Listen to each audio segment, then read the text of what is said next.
La periódica. En 1789 hizo la primera lista de 33 elementos distinguiendo los metales y no metales. Berzelius en 1813 simbolizó con letras a los 52 elementos conocidos en ese momento. Dobereiner en 1829 intentó clasificar los elementos en grupos de 3, a los que llamó tríadas. Estos grupos tenían propiedades semejantes y sus pesos atómicos iban de forma creciente, donde el elemento intermedio es el promedio de los otros dos. Tornillo telúrico. Alexander Beguyer en 1862 propuso este ordenamiento tridimensional, que es una espiral ascendente de pesos atómicos. Este modelo fue descartado porque no encajaba algunos elementos. Octaves de Newlands. En 1865 organizó los elementos por sus pesos atómicos. Newlands nos decía que el octavo elemento tenía propiedades similares al anterior. Meyer en 1864 presentó a dos tablas, una de 28 elementos ordenada de menor a mayor pesos atómicos y otra de 22 elementos que corresponden a los metales de transición. Mendeleev en 1869 desarrolló una tabla basada en los pesos atómicos y ya estaban clasificadas en serie y en grupos que tenían semejantes propiedades. También guardó lugar para elementos que faltaban descubrirse en esa época, prediciendo sus propiedades. En 1871 Mendeleev presentó su tabla con 8 columnas, conocida como la versión corta. Ramsay entre 1894 y 1828 descubrió los gases nobles, argón, neón, cripto. Werner diseñó la tabla periódica que tenemos hoy en día, pero fue Moseley quien clasificó a los elementos en orden creciente a su número atómico. La tabla periódica actual se divide en dos bloques: los grupos, que representan las columnas verticales de la tabla. En total tenemos 18, que a su vez se dividen en dos tipos: los representativos, que son el grupo A, y los de transición, que son el grupo B. Los elementos de un mismo grupo tienen semejantes propiedades químicas. Los periodos, que representan las filas horizontales de la tabla, indican el número de nivel.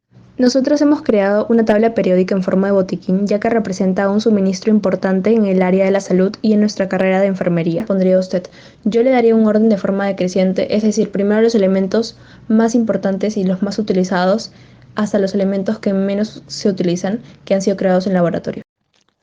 3 elementos significativamente importantes en la contaminación ambiental. El plomo. El plomo se encuentra en el suelo, en el aire, en el agua y en los hogares. Soluciones. Se debe intensificar el lavado de manos, instrumentos de cocina, los alimentos, los juguetes y el aseo del hogar. Reemplazar las tuberías de metal a plástico en el hogar. No preparar los alimentos en instrumentos que puedan contener plomo. El cadmio. Lo encontramos en algunos alimentos y en los cigarrillos. También puede darse a través de líquidos, ya sea por las cañerías que contienen cadmio. Soluciones. Reducir las emisiones de cadmio procedentes de la minería, incineración de residuos, uso de fertilizantes de fosfato. Promover la eliminación del uso de cadmio en juguetes, joyas y plásticos. Y evitar los cigarrillos. Zinc. La mayor parte de concentración de zinc lo encontramos en algunos alimentos. También es añadida en las actividades industriales. ¿Qué elementos son importantes en la carrera de enfermería? El oxígeno es importante en nuestra carrera. La oxigenoterapia puede ayudar a mejorar la salud de nuestros pacientes. Es un gas que nuestro cuerpo necesita. Nuestras células necesitan oxígeno para producir energía. Los pulmones absorben el oxígeno del aire que respiramos e ingresa a la sangre y viaja a todos nuestros órganos y tejidos del cuerpo. El calcio nos ayuda a disminuir la osteoporosis, hipertensión, cáncer.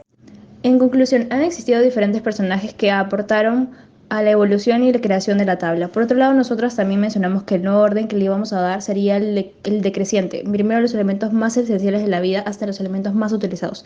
También creamos una tabla con la forma de un botiquín de emergencia, considerando los elementos más importantes como el oxígeno, el calcio y el potasio, entre otros, y los elementos más importantes en la contaminación como el plomo, cadmio y zinc. La tabla periódica de nuestra carrera nos ayuda a estudiar los elementos químicos de los medicamentos y tratamientos